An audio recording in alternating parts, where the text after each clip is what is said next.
आसी बहुत ज़्यादा ही शर्माई जा रही थी। वह कुछ नहीं कह पा रही थी। सरोजनी जी उसे ले जाकर के सोफे पर बैठा दी और खुद भी उसके पास बैठ गई। मधु भी आकर के आसी के बगल में बैठ गई। सरोजनी जी कहने लगी, बेटा तुम बिल्कुल टेंशन मत लो, अर्नब ने तो अपने दिल की बात हम लोगों से बता दिया। आशी बेटा, अब तुम बताओ कि तुम्हारा क्या मन कह रहा है, क्या अर्नब तुम्हें पसंद है? अर्नब इस वक्त डाइनिंग टेबल के पास चेयर पर बैठे हुए बस आशी को ही घूरे जा रहा था और वह क्या कह रही है उसके जवाब का वेट कर रहा था। आशी बहुत ज़्यादा ही शर्माए जा रही थी। वह बोले तो क्या बोले, अर्नब तो उसे पसंद था ही, पर वह दुनिया वालों की बहुत ज़्यादा फिक्र कर रही थी। वह यह नहीं चाह रही थी कि उसकी वजह से खुराना परिवार को कोई भी तकलीफ़ हो या फिर कोई उनकी तरफ उंगली उठाए। थोड़ी देर सोचने के बाद आशी सरोजनी जी का हाथ पकड़ के कहने लगी, दादी माँ, सबसे पहले एक बात कहना चाहूँगी, क्योंकि मैं जिस घर से हूँ उस घर के बारे में तो आप अच्छे से जानती हैं। मैं मिडिल क्लास फैमिली से बिलोंग करती हूँ, बट यह दुनिया वाले मेरे बारे में कुछ कहेंगे, आपके घर के ऊपर उंगली उठाएंगे मेरी वजह से। मैं यह नहीं चाहती हूँ। वैसे अर्नब जी को तो मैं भी पसंद करने लगी हूँ, बट यह दुनिया। अभी वह इतना कह ही रही थी कि सरोजनी जी उसकी बात को बीच में काटते हुए कहने लगी, बेटा तुम इन दुनिया वालों की फिक्र बिल्कुल भी मत करो। यह दुनिया वाले कभी किसी की अच्छाई चाहते ही नहीं हैं। और रही बात हमारे घर के ऊपर उंगली उठाने की, तो किसी की भी मजाल नहीं है कि हमारे ऊपर उंगली उठा दें। आप बिल्कुल टेंशन मत लीजिए और यह सारी बातें अपने दिमाग से बिल्कुल निकाल दीजिए। अर्नब सब कुछ संभाल लेंगे। आसी फिर से कहने लगी, मगर हमें अंकल आंटी ढूंढ रहे होंगे और अगर उन्हें मेरी भनक भी लगी तो मैं यहाँ हूँ, तो फिर मैं क्या करूँगी? वह लोग तो मुझे जीते जी मार डालेंगे या फिर वह मुझे यहाँ से लेकर चले जाएंगे। यह सुनते ही अर्नब फ़ौरन से आसी के पास आता है और उसके करीब बैठ जाता है और कहने लगा, आशी, इसीलिए तो मैं कह रहा हूँ कि हम लोग जल्दी से शादी कर लेते हैं, ताकि पूरी तरीके से आप इस घर की हो जाएंगी और मेरी हो जाएंगी, ताकि आपके ऊपर कोई भी उंगली तो क्या एक नज़र उठाकर भी नहीं देख सकता है। और मैं नहीं चाहता कि एक भी वजह बने आप यहाँ से चली जाएं, कोई आपको मुझसे जुदा कर ले, और एक यही ऑप्शन है कि हम दोनों शादी जल्द से जल्द कर लें। इतना सुनते ही किशोर जी कहने लगे, बेटा शादी कोई खेल नहीं है और इतनी जल्दबाजी में शादी भी नहीं होती है, और वैसे भी सब कुछ सही चल रहा है, इतना टेंशन लेने की फ़िक्र करने की कोई भी ज़रूरत नहीं है। मैं सारा इंतज़ाम कर दूंगा। हमारी तरफ कोई आँख उठाकर भी नहीं देख सकता है, और आपको तो पता ही है ना कि हमारी पहुंच कहाँ तक है। अगर कोई भी आशी के तरफ आँख उठाकर भी देखा या फिर आशी के बारे में कोई इस शहर में पूछेगा भी, तो सबसे पहले हमें ही खबरियों से पता चल जाएगा। तो और ज़्यादा इन सब के बारे में ना सोचिए, आप लोग बिल्कुल भी फ़िक्र मत करिए, मेरे होते हुए ऐसा कुछ भी नहीं हो सकता है।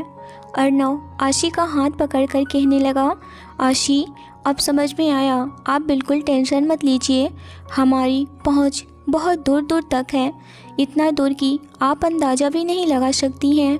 और आप हमारे साथ रहती भी तो नहीं है ना, रहती तब पता चलता आपको कि हम क्या चीज़ हैं। इतना कहकर वह वहाँ से अपने कमरे में चला जाता है। सरोजनी जी कहने लगी, आप बिल्कुल टेंशन मत लीजिए, सब कुछ बढ़िया है और इतना सब कुछ सोचने की ज़रूरत नहीं है। दुनिया कभी किसी के बारे में अच्छा नहीं सोचती है, ठीक है? तो ज़्यादा मत सोचिए, रिलैक्स रहिए। मधु बहुत चुप होकर के सब कुछ सुन रही थी और फिर वह अपनी चुप्पी तोड़ते हुए कहने लगी, माय डियर बेस्टी कहूँ या फिर भाभी कहूँ, मुझे तो कुछ भी समझ में नहीं आ रहा है। भाई ने बहुत ही कन्फ्यूजन क्रिएट कर दिए हैं हमारे दोनों के बीच में। अब बताओ दादी माँ, मैं अब आशी को आशी जी कहूँ, भाभी कहूँ या फिर क्या कहूँ?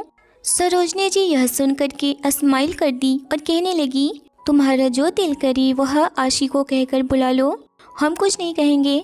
मगर शादी हो जाने के बाद तुम आशी को भाभी कहकर ही बुलाना। यह सुनकर के आशी फेस बनाते हुए कहने लगी, दादी माँ आप भी ना। और इतना कह करके वह सरोजनी जी के गले लग जाती है। सरोजनी जी भी उसे गले लगा लेती हैं। इतना नोक झोंक करने के बाद में मधु कहने लगी, अब चले कॉलेज।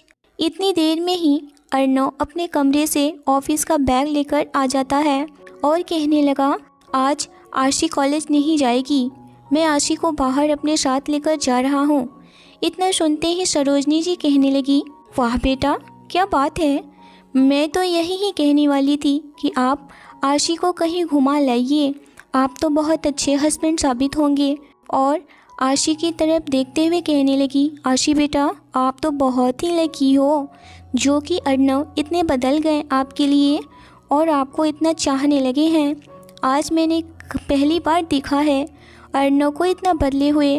तभी मधु कहने लगी, सच में भाई आप बहुत ज़्यादा ही अच्छे हैं, आपने आशी को इतना पसंद करने लगे हैं, आप मुझे वह खुशी दिए हैं कि मैं बता नहीं सकती हूँ। सबसे ज़्यादा तो मधु ही खुश लग रही थी आशी के लिए।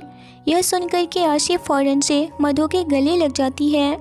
मधु भी आशी को गले से लगा ली और अपनी बाहों में भर लेती है और कहने लगी, रिलैक्स बेबी, टेंशन की कोई बात नहीं है, आप मेरे ही यहाँ रहोगी, आपको कहीं और जाने की ज़रूरत ही नहीं है, रोना नहीं बेबी प्लीज़। और इतना सुनकर के बाकी के सभी लोग हंसने लगे। अर्णव भी हंस पड़ा। मधु और आशी का हाथ पकड़ के उन्हें गले से लगा लिया। आशी तो इस वक्त बहुत ज़्यादा ही शर्माई जा रही थी और अर्णव से दूर होना चाहती थी। सरोजनी जी कहीं आशी को आपके साथ घूमना चाहिए, क्योंकि तभी तो पता चलेगा कि उनके होने वाले हस्बैंड कैसे हैं और कैसे उनके साथ में बात कर रहे हैं। आप दोनों को एक साथ टाइम स्पेंड करना चाहिए और इन्हें भी तो कोई पहचानेगा ना। अर्णव कहने लगा, दादी माँ मैं अभी शॉपिंग के लिए जा रहा हूँ, क्योंकि कल मधु का जन्मदिन है और मैं उस दिन इंगेजमेंट का अनाउंसमेंट करने वाला हूँ, इसलिए आशी को अच्छा सा ड्रेस दिलवाने जा रहा हूँ और मधु को भी, आप लोग भी चलिए हमारे साथ। इतना सुनकर के सरोजनी जी और किशोर जी एक दूसरे का चेहरा देखते हैं और कहते हैं, बेटा तुमने बहुत अच्छा सोचा, तुम बिल्कुल अपने पापा के जैसी हो, तुम्हारे पापा भी ऐसे ही सोचते थे सबके बारे में। अर्णव कहने लगा, दादाजी आप भी चलिए ना, हम लोग साथ में चलते हैं और अच्छा सा शॉपिंग करते हैं। सरोजनी जी कहने लगी, नहीं बेटा आप लोग जाओ, मुझे नहीं जाना, आप ही अपने डिज़ाइनर से हमारे लिए कपड़े डिज़ाइन करवा दीजिएगा, हमको आप लोगों के बीच में जाने का मन नहीं है, अच्छा नहीं लगता है, आप लोग एंजॉय करिए। इतना सुनकर के अर्णव कहने लगा, ओके दादी माँ, मैं डिज़ाइनर को बोल करके आप दोनों के लिए अच्छा सा ड्रेस बनवा दूँगा। किशोर जी, हाँ बेटा आप लोग जाओ मज़े करो, हमें नहीं जाना है, कमज़ोर हड्डियाँ हो गई हैं, चलने फिरने में तकलीफ़ हो रही है। अर्णव, दादाजी आप तो मेरे हीरो हो, फिर आप इस तरह से बातें क्यों कर रहे हो। इतना सुनकर किशोर जी हंस पड़े और कहने लगे, बेटा समय इंसान को बूढ़ा बना देता है, वरना इंसान तो अंदर से जवान रहता है। और सब लोग उनकी बातें सुनकर हंस पड़े थे। फिर अर्णव मधु और आशी का हाथ पकड़ के कार की तरफ लेकर जाता है और वह कार का गेट खोल के आशी को कार में बैठने के लिए बोलता है। आशी बहुत ज़्यादा ही शर्मा रही थी, पर उसे बहुत ही अच्छा फील हो रहा था कि उसका होने वाला हस्बैंड इतना उसका केयर कर रहा है। मधु कहने लगी, वाह भाई आप तो अभी से ही बीबी के गुलाम हो गए, बहन को भूल बैठे, वेरी बैड। अर्णव उसके सर पर प्यार से मारता है और कहता है, बहुत ज़्यादा बोलने लगी हो आजकल, चलो बैठो, तुम्हारे लिए भी तो मैंने दरवाज़ा खोल रखा है ना, चलो बैठ जाओ माय डियर क्यूट सिस्टर। मधु भी गाड़ी में बैठ जाती है और गाड़ी में बैठकर सब शॉपिंग के लिए निकल जाते हैं। अर्णव अभी भी मिरर में ही आशी को घूर घूर कर देखने जा रहा था। अब आशी उतना शर्मा नहीं रही थी, बल्कि वह भी मिरर में देख लिया करती थी। उसकी भी नज़र अर्णव से मिल ही जाती थी और यह महसूस करके आशी का दिल धक से हो जाया करता था। यही नोक झोंक करते हुए अर्णव, आशी और मधु तीनों शॉपिंग मॉल में पहुंच जाते हैं। वह बहुत ही वीआईपी लोगों का मॉल था और उस मॉल में अर्नव ने राशि का हाथ पकड़े हुए लेकर जा रहा था और वहाँ पर एक बहुत ही वीआईपी बुटीक था जो कि उसमें केवल लेडीज़ ड्रेस ही मिलते थे और बहुत ज़्यादा ही एक्सपेंसिव थे। अर्नव ने पहले से ही वहाँ पर कॉल करके बता दिया था कि हम लोग आ रहे हैं। अर्नव यहीं से अपने कपड़े डिजाइन करवाता था और मधु के लिए भी। मधु अर्नव को देखकर वह लेडीज़ पहचान गई और कहने लगी, आइए मिस्टर खुराना, मैं कब से आप लोगों का ही वेट कर रही हूँ।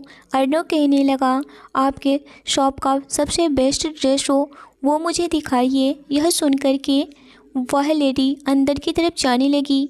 अंदर बहुत सारे डिजाइनर ड्रेस टंगे हुए थे जिसे देख कर के आशी एकदम से चौंक गई थी।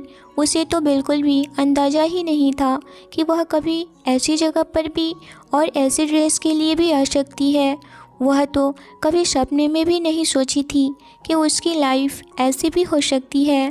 वह एकदम से बड़ी बड़ी आंखें करके सभी ड्रेस को देखे जा रही थी और अर्नव उसे अच्छे से समझ रहा था कि आशी इस जगह पर आकर के यह सब देखकर हैरान है।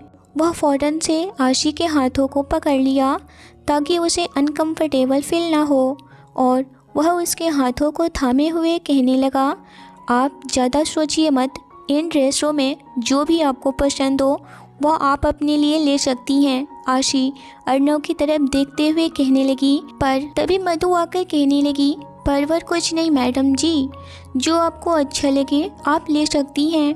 भाई हमें वह सब दिलवा देंगे, आप उसकी टेंशन बिल्कुल भी मत लीजिए, क्योंकि आप भाई की होने वाली पत्नी हैं और मेरी भाभी हैं, तो डोंट वरी, आप पैसों की चिंता बिल्कुल भी मत करिए। भाई है ना, वह किस काम के हैं, वह हम पर लुटाएंगे नहीं तो फिर क्या करेंगे इतने सारे पैसों का। इतना सुनकर के अर्नव कहने लगा, जी बिल्कुल, मधु बिल्कुल सही कह रही है, आप मधु की बातें सुना करिए, मधु आपको बहुत अच्छे से सब कुछ समझा दिया करेगी। Well done my sister. इतना सुनकर के आशी हंस पड़ी। मधु आशी के हाथों को पकड़ के वह ड्रेस देखने लगती है। दोनों ने अपने लिए बहुत ही एक्सपेंसिव और ब्यूटीफुल गाउन सिलेक्ट कर ली और दोनों खरीदारी कर चुकी थी। अर्नव को इस वक्त फ़ोन आ गया, उसे ऑफिस में अर्जेंट काम आ गया था। वह मधु से कहने लगा, तुम आशी के साथ में घर चली जाओ, मुझे ऑफिस जाना होगा क्योंकि बहुत अर्जेंट काम आ गया है। मधु कहने लगी, भाई हम भी चलते हैं ना आपके साथ ऑफिस, और आशी भी आपका ऑफिस को देख लेगी। इतना सुनकर अर्नव थोड़ी देर में सोच में पड़ गया, कहने लगा ओके, और फिर वह दोनों को अपने कार में बिठाया और ऑफिस के लिए निकल गया। कार खुराना एंटरप्राइज जाकर रुकी और दौड़ते हुए असिस्टेंट बबलू कार का दरवाज़ा खोलता है और कहने लगा, सर कुछ लोग आपसे मीटिंग के लिए बोल रहे हैं। यह सुनकर के अर्नव बहुत ही रौबदार आवाज़ में कहने लगा, मैंने फाइल रात को ही रेडी कर चुका था और सुबह होते ही भिजवा दिया, अब क्या प्रॉब्लम हो गई है उन लोगों को। इतना कह कर के वह कार से बाहर निकला और राशि के तरफ का दरवाज़ा खोला और बबलू को कहा, जल्दी से फाइल रेडी करो, मैं देखता हूँ। उनकी इतनी हिम्मत कि मेरे सामने इतना रौब दिखाएं। आज एक दूसरा रूप अर्नव का आशी देख कर के हैरान थी। वह कभी नहीं सोची थी कि अर्नव ऐसा भी हो सकता है, पर वह इस वक्त ऑफिस में काम के प्रेशर की वजह से था। आशी अच्छे से समझ रही थी। अर्नव आशी का हाथ पकड़ के कार से बाहर किया और फिर मधु भी साथ में आ गई। आशी और मधु हाथ पकड़े हुए अर्नव के पीछे पीछे जा रही थी। अर्नव इस वक्त बहुत ज़्यादा ही एटीट्यूड में जा रहा था, जैसे कि वह हर बार जाता है बिना किसी पर नज़र घुमाए, राजा की तरह। उसके पीछे आशी और मधु को देखकर सब चौंक कर देख रहे थे। मधु को तो फिर भी ज़्यादातर लोग पहचान रहे थे, पर आशी को कोई भी नहीं पहचान रहा था। सब लोग आशी को ही घूर कर देख रहे थे, क्योंकि आशी इतनी खूबसूरत थी ही कि लोग उसको देखे बिना रह नहीं पा रहे थे। और अर्नव यह चीज़ नोट कर चुका था। वह फ़ौरन से सबके सामने ही आशी का हाथ पकड़ लिया और कैबिन में लेकर जाता है। सब लोग उसके तरफ देखकर हैरान हो गए थे। लड़कियां तो पूरी तरह से हैरान थी कि आज तक अर्नव खुराना कभी भी किसी लड़की की तरफ आंख उठाकर नहीं देखता और फिर आज इस लड़की के हाथों में हाथ डाल करके अपने कैबिन में लेकर जा रहे हैं। ज़रूर यह लड़की उनके लिए खास है। मधु कैबिन में आते ही कहने लगी, वाह भाई, आपने तो कैबिन का पूरा नक्शा ही बदल दिया। यहाँ पर रेस्ट भी कर सकते हैं। इतना कह करके वह सोफे पर जाकर बैठ जाती है, पर आशी तो इस वक्त वहीं पर खड़ी थी। यह देख कर के अर्णव कहने लगा, आशी जी आप क्यों खड़ी हैं, आप भी बैठ जाइए, थक गई होंगी।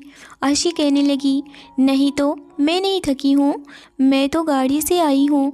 फिर इतना सुनकर के अर्णव राशि के पास आया और कहने लगा, आशी जी आप गाड़ी से उतरी और बाहर से ही चलकर इस कैबिन तक पहुँची हैं, तो जाहिर सी बात है आप थक गई होंगी। जैसे कि इस वक्त मधु थक चुकी है और जाकर के बैठ गई है, तो फिर आप भी बैठ जाइए ना।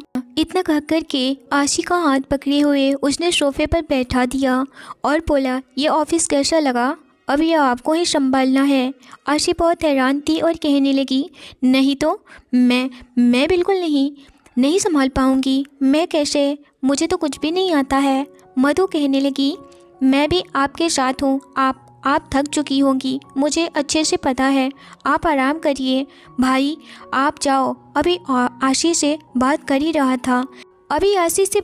रहा था कि इतने में अर्णव का पीए आ गया और कहने लगा, सर वह लोग आपसे इम्पोर्टेंट डिस्कस करना चाहते हैं, आप फ़ौरन चलिए, वो लोग बहुत ज़्यादा ही गुस्सा कर रहे हैं।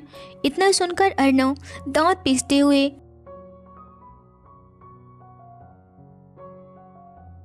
दांत पीसने लगा और कहने लगा, जब देखो तब कोई ना कोई मुझे डिस्टर्ब ही कर रहा है। अभी बताता हूँ कौन सी ऐसी इम्पोर्टेंट शामत आ गई है जो कि इस तरह से। अभी वह अपनी बात कंप्लीट करता कि मधु कहने लगी, बस भाई आप गुस्सा मत करिए, हो सकता है आपके ही काम के लोग हो। इतना सुनकर अर्णव मधु की तरफ देखता है और कहने लगा, जब तुम नहीं जानती हो तो फिर ज़्यादा बोला मत करो। इतना कह करके वह खड़ा हो गया। आप दोनों को जो भी चाहिए आप लोग मंगवा लेना। मधु खास करके आशी का ख्याल रखना, क्योंकि आशी यहाँ की रूल नहीं जानती है, पर तुम तो सब कुछ जानती हो, और मैं यूँ गया और यूँ आया। इतना कह करके वह आशी का हाथ अपने हाथों में लिया और उसे प्यार से सहलाकर वहाँ से चला गया। मधु कहने लगी, आशी जी आप क्या लेंगी, भाई का स्पेशल ऑर्डर है, आपका बहुत अच्छे से ख्याल रखा जाए। तो मिस आशी अर्णव खुराना जी क्या लेना पसंद करेंगी आप। इतना सुनकर के आशी मुंह बनाते हुए कहने लगी, मधु आप बहुत ज़्यादा ही बदमाशियाँ करने लगी हैं और मैं नाराज़ हो जाऊँगी आपसे। मैं आपकी दोस्ती और दोस्त ही रहूँगी हमेशा, और यह रिश्ता हमारे बीच कभी नहीं बदलेगा और ना ही कोई इसे बदल सकता है, चाहे हमारे रिश्ते कहीं भी जुड़ जाए, समझिए आप। इतना सुनकर के मधु कहने लगी, अच्छा सॉरी गलती हो गई, अच्छा बताइए आप क्या लेना पसंद करेंगी। आशी कहने लगी, बस कॉफ़ी। इतना सुनकर के मधु एक कॉल करती है और रिसेप्शनिस्ट से 2 कॉफ़ी मंगवाती है। रिसेप्शनिस्ट कहती है, ओके मैम, बस 5 मिनट में आपकी कॉफ़ी आपके कैबिन में पहुंच जाएगी। उधर अर्णव मीटिंग रूम में जाता है तो वहां पर 2-3 लोग बैठे हुए थे जो कि अर्णव का वेट कर रहे थे। यह देख करके अर्णव भी पूरा गुस्से से तिलमिला उठा था, क्योंकि वह लोग मिस्टर कुमार के आदमी थे, जो कि मिस्टर कुमार के साथ बहुत साल पहले डील हुआ करता था। पर एक बार कुमार ने अर्णव के साथ धोखा कर दिया था, जिस वजह से अर्णव खुराना मिस्टर कुमार से डील करना छोड़ दिया था और कुमार की कंपनी के शेयर्स को भी खरीद कर बर्बाद कर दिया था। वही वह अर्णव से उसका प्लान जानना चाहते थे ताकि उसके प्लान पर खुद काम कर सके, और अर्णव ऐसा क्यों करेगा। और उन्होंने बहुत ज़्यादा ही उन लोगों को सुनाया और कहने लगा, फालतू के डील लेकर के मेरे पास आइंदा आज के बाद कभी नहीं आना, वरना मैं तुम लोगों का वो हाल करूँगा कि तुम लोग इस मुंबई में जी नहीं पाओगे चैन से। क्योंकि वह लोग अर्णव का कंपेयर किया करते थे। अर्णव रग रग से वाकिफ था, वह दूर से ही इंसान को देख करके जान जाता था कि वह उसके ऑफिस में किस लिए आए हैं और क्या करने आए हैं। वह फाइल्स उनके मुंह पर मारते हुए कहने लगा, निकल जाओ मेरे ऑफिस से और कभी अपना चेहरा तक नहीं दिखाना।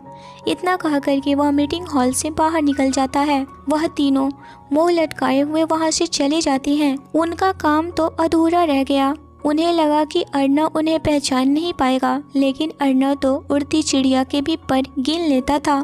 तो फिर यह तो तीनों फंटर ही थे, तो क्यों नहीं पहचानेगा। वह फौरन से गुस्सा में ही अपने कैबिन में आया और अपने चेयर पर बैठ गया। आशी उसे गुस्सा में देख करके डर गई। मधु कहने लगी, भाई क्या हुआ, मीटिंग में सब कुछ ठीक तो है ना? वह कहने लगा, नहीं मधु, वह दिग्विजय कुमार के आदमी थे जो कि मेरे प्लान्स चोरी करने आए थे और मुझे पता न चले ऐसा उन लोगों ने प्लान बनाया था। पर तुम्हें तो पता है ना अच्छे से कि मेरी नज़रों से कोई बच नहीं सकता है, वह चाहे अच्छा हो या फिर बुरा। इतना सुनकर मधु कहने लगी, हाँ भाई मुझे तो पता है, आप तो पहले से ही इंसान को देखकर ही पता कर लेते हैं कि वह इंसान क्या चाहता है। अर्नव को गुस्सा होते हुए देख कर के आशी कहने लगी, मधु हम घर चले। इतना सुनकर के अर्नव कहने लगा, हाँ चलते हैं ना घर, हम भी चलेंगे घर। आप लोगों ने कुछ खाया पिया या सुबह से ही मेरे साथ शॉपिंग कर रहे हैं? मधु कहने लगी, भाई मैंने कॉफ़ी मंगवाई थी और हम दोनों ने मिलकर पी भी ली। दादी माँ भी फ़ोन की हुई थी, हमें घर चलना चाहिए जल्दी से। अर्नव कहने लगा, हाँ चलते हैं ना। और वह फिर से मधु और आशी का हाथ पकड़े हुए अपने कैबिन से ऑफिस की तरफ निकल गया। और फिर वह जा रहा था तो सभी लोग उन्हीं के ऊपर नज़र गड़ाए हुए थे और देख रहे थे कि यह लड़की कौन है। अर्नव जब चला गया तो बबलू से सब पूछने लगे कि बबलू सर यह लड़की कौन है, आप तो सबको जानते होंगे ना। बबलू को भी नहीं पता था कि आखिर यह लड़की है कौन, पर इतना ज़रूर वह जानता था कि यह मधु की फ्रेंड है और अभी इन्हीं के घर में रहती है। बबलू कहने लगा, इनकी ही कोई रिलेशन की है और शायद मधु मैम की फ्रेंड है। इधर अर्नव, मधु और आशी की कार सरोजनी खुराना बंगले में पहुँचे। अर्नव जैसे ही घर के अंदर एंट्री करता है, सरोजनी जी कहने लगी, अर्नव बेटा आओ, हम लोग कब से तुम लोगों का ही वेट कर रहे हैं, आओ जल्दी से लंच करते हैं। इतना कह करके वह डाइनिंग एरिया की तरफ चली गई। उधर अर्नव कहने लगा, दादी माँ हम लोग हाथ मुँह धोकर फ्रेश होकर आते हैं, थोड़ा सा वक्त दे दीजिए। इतना सुनकर के सरोजनी जी कहने लगी, ओके बेटा। और वह तीनों अपने अपने कमरे में चले गए। पर अर्नव को कहाँ चैन था, वह तो आशी के लिए पागल हुए जा रहा था। वह अपने कमरे में गया तो था, जैसे ही मधु अपने कमरे में गई वह फ़ौरन से अपने कमरे से निकलकर आशी के कमरे में आ गया और धीरे से आशी का दरवाज़ा लॉक कर दिया। आशी इस वक्त वॉशरूम में थी, दरवाज़ा लॉक नहीं था, वह फ़ौरन से वॉशरूम में चला गया। आशी इस वक्त बिना दुपट्टे के थी और वह अभी हाथ धो रही थी कि अर्नव उसे पीछे से उसकी कमर को पकड़कर अपनी तरफ खींच लिया। उसके पीठ सीधे जाकर के अर्नव के सीने से जाकर लगा। अचानक से ऐसा करने से आशी घबरा गई, पर अगले ही पल उसे छुअन को फील कर वह शांत हो गई। आशी का दिल इस वक्त बहुत शोर कर रहा था और कहने लगी, आप यहाँ कैसे? अर्नव इतना सुनकर कहने लगा, आशी मैडम शायद दरवाज़ा लॉक करना भूल गई थी और जाहिर सी बात है मैं तो वहीं से आऊँगा ना, अब तो दीवार तोड़कर तो नहीं आ सकता हूँ। और इतना कहते हुए वह अपने हाथों को आशी के कमर पर अपनी पकड़ मजबूत करने लगा। आशी महसूस कर सिहर उठी थी, क्योंकि आशी उस टच को फील कर सकती थी। आशी का हाथ भींगा हुआ था, इसलिए वह अर्नव को खुद से दूर नहीं कर पा रही थी। अर्नव कहने लगा, तो आशी जी आपको आपका ऑफिस कैसा लगा, आपको पसंद आया? यह बात सुनकर आशी कहने लगी, हाँ ऑफिस तो बहुत अच्छा है, पर वह लोग बहुत ज़्यादा ही घूर कर देख रहे थे। इतना सुनकर अर्नव कहने लगा, कोई बात नहीं, अब मेरी वाइफ ही इतनी खूबसूरत है तो जाहिर सी बात है कि लोग तो देखेंगे ही ना। आशी कहने लगी, अच्छा पर आप इतना गुस्सा क्यों थे? आपका गुस्सा देखकर मैं डर गई। अर्नव बोला, ओहो वो गुस्सा सिर्फ ऑफिस तक ही रहेगा, डोंट वरी, आपको डरने की ज़रूरत नहीं है मुझसे। आशी अभी मुझे फ्रेश होने दीजिए ना, मुझे हाथ मुंह धो लेने दीजिए। दादी माँ नीचे इंतज़ार कर रही हैं। जल्दी से हम लोगों को चलना चाहिए ना। इतना सुनकर अर्नव कहने लगा, कोई बात नहीं, दादी माँ थोड़ा वेट कर लेंगी, पर मुझे कुछ चाहिए। इतना सुनकर आशी पीछे हो जाती है और कहने लगी, नहीं अर्नव जी, आप प्लीज़ मुझसे दूर रहिए ना। अभी ऐसा कुछ नहीं होने वाला है, ये सब गलत है। अर्नव, कुछ गलत नहीं है आशी जी, मैं आपका होने वाला हस्बैंड हूँ और आप इस तरह से मुझसे दूर रहीं। अर्नव मुंबई का रईस ज़्यादा था, वह खुले मन का था, पर आशी तो गांव में थी, वह थोड़ी इन सब चीज़ों से दूर रही थी। पर आजकल क्या हो रहा है, आशी को भी सब कुछ पता था। वह अर्नव से दूर हटे जा रही थी। वह इस वक्त बिना दुपट्टे लिए हुए थी। वह इस वजह से काफ़ी एम्बैरेसिंग फील कर रही थी। अर्नव कहने लगा, क्या हुआ बच्चा, आप मुझसे क्यों भाग रही हैं? एक न एक दिन तो आपको इन बाहों में ही आना है, तो फिर आप मुझसे दूर क्यों जा रही हैं?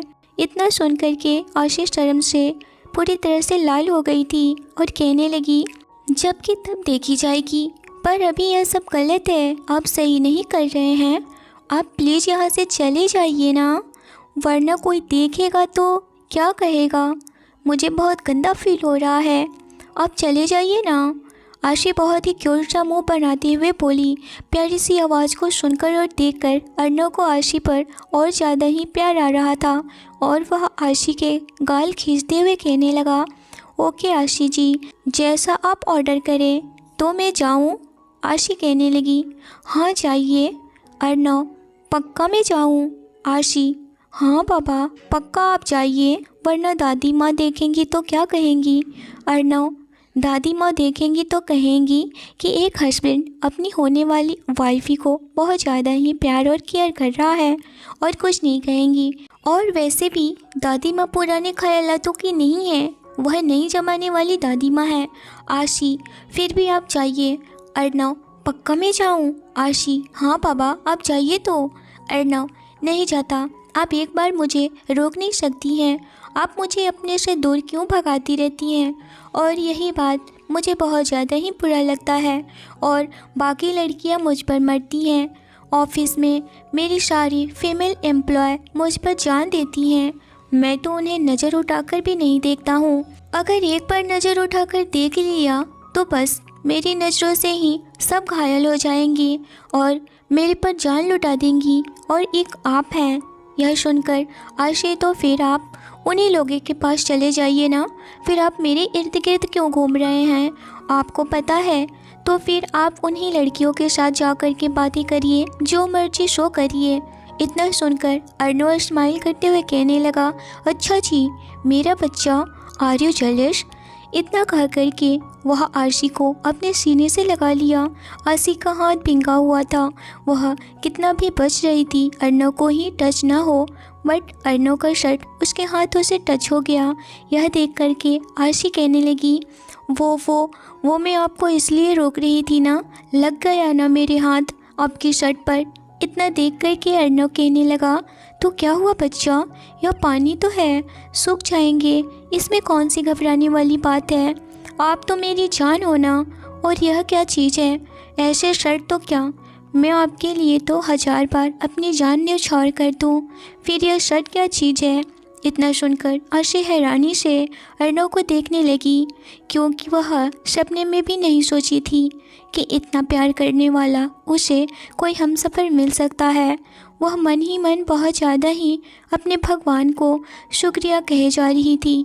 अर्नव उससे दूर हुआ और उसके माथे को किस कर लिया और कहने लगा कि दादी माँ वेट कर रही होंगी और दादी माँ को वेट नहीं करवाना चाहिए, है ना। अर्नव कहने लगा, माय बेबी, आप सच में बहुत ज़्यादा ही समझदार हो, तो चलिए फटाफट चलती हैं। इतना कहकर वह जाने लगा, पर वह तो हाथ मुँह धोया ही नहीं। आशी कहने लगी, पर आपने तो हाथ मुँह धोए ही नहीं। तो फिर अर्नव बोला, उफ, अब इसमें मेरी कोई गलती नहीं है, मैं आपको देखता हूँ ना तो सब कुछ भूल जाता हूँ, सब आपकी प्रॉब्लम है, आप क्यों मुझे दिख जाती हैं।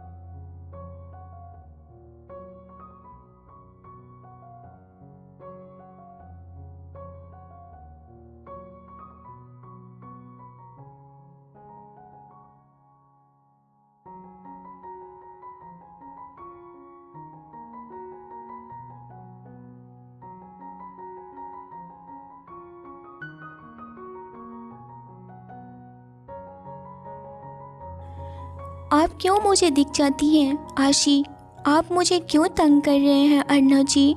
मैं अब क्या करती? इतना कह कर के आशी उससे दूर हो गई।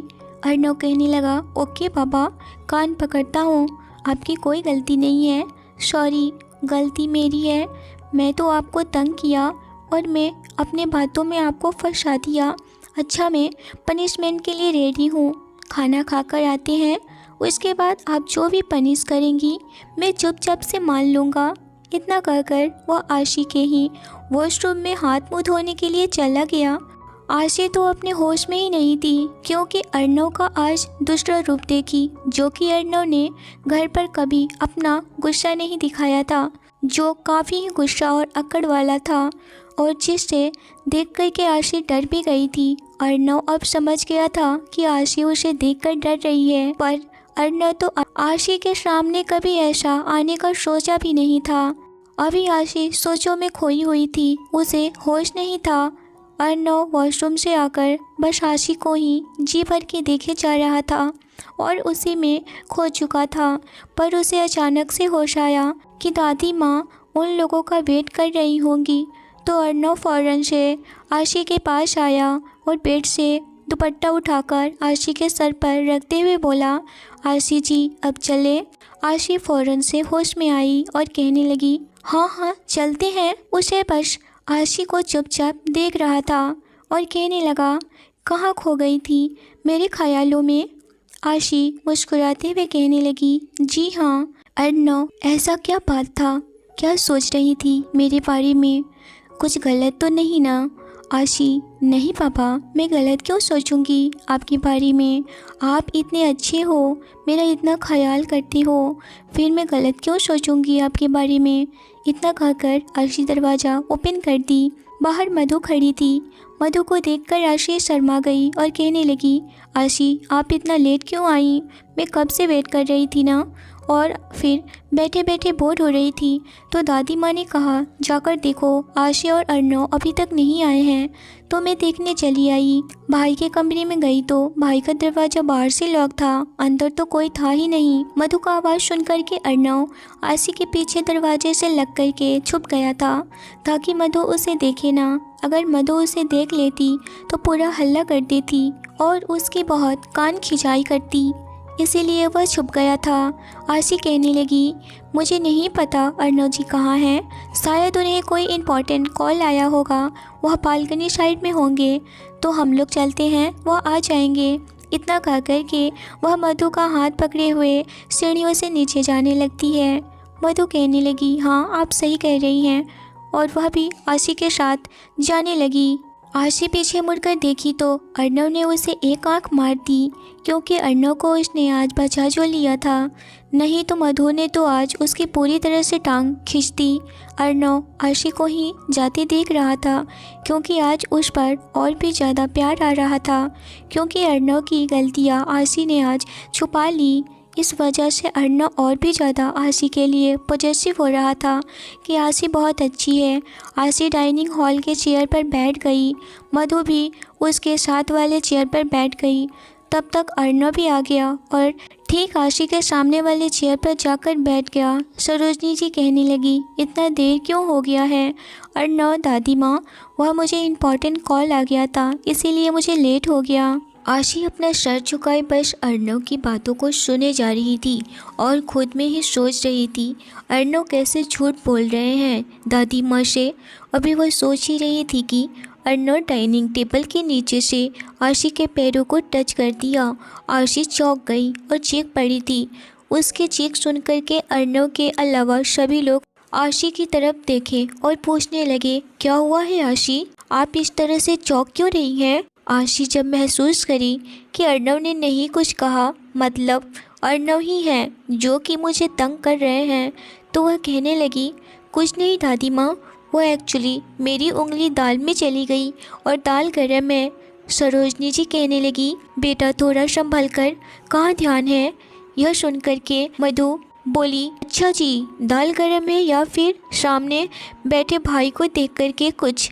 अभी वह अपनी बात कंप्लीट करती कि आशी कही, मधु जी ऐसी कोई बात नहीं है, आप क्यों ऐसे सोचती हैं, प्लीज़ खाना खाइए आप।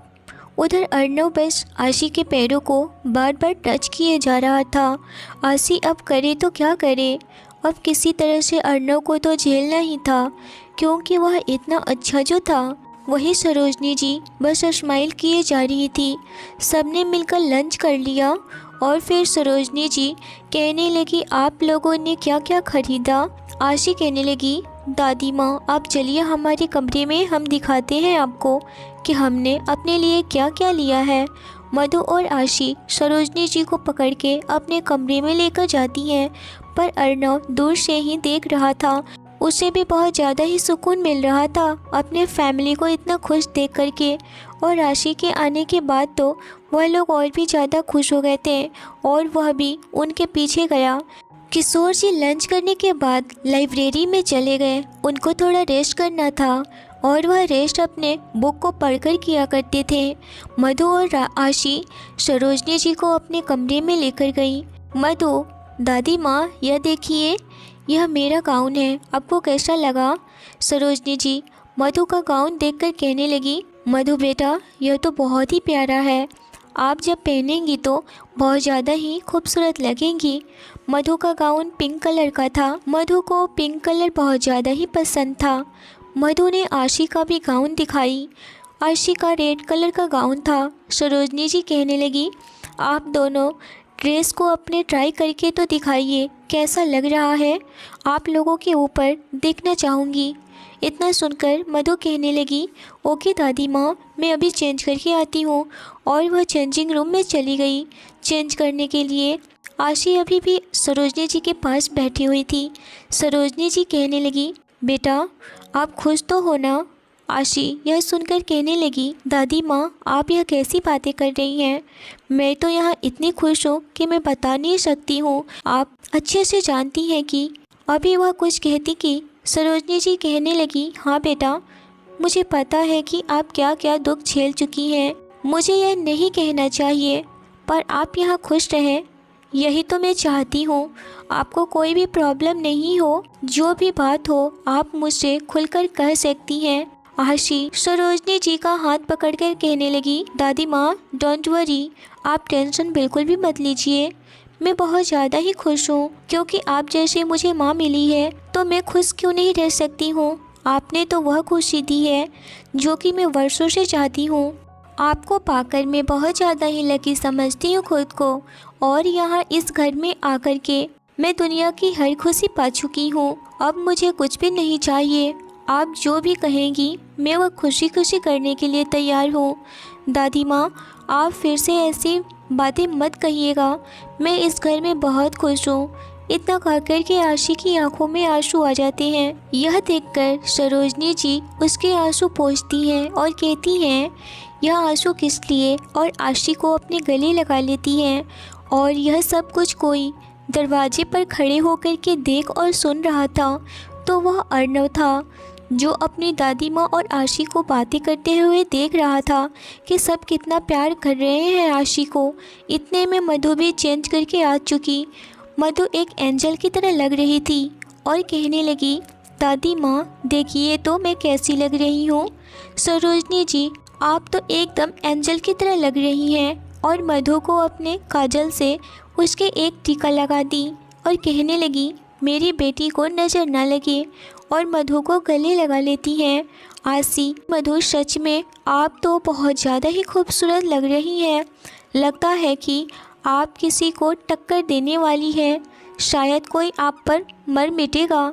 इतना सुनकर मधु शर्मा गई और कहने लगी, आशी आप भी ना कुछ भी। अर्नव आशी की तरफ देखकर स्माइल कर रहा था, पर आशी अर्नव को नहीं देख रही थी।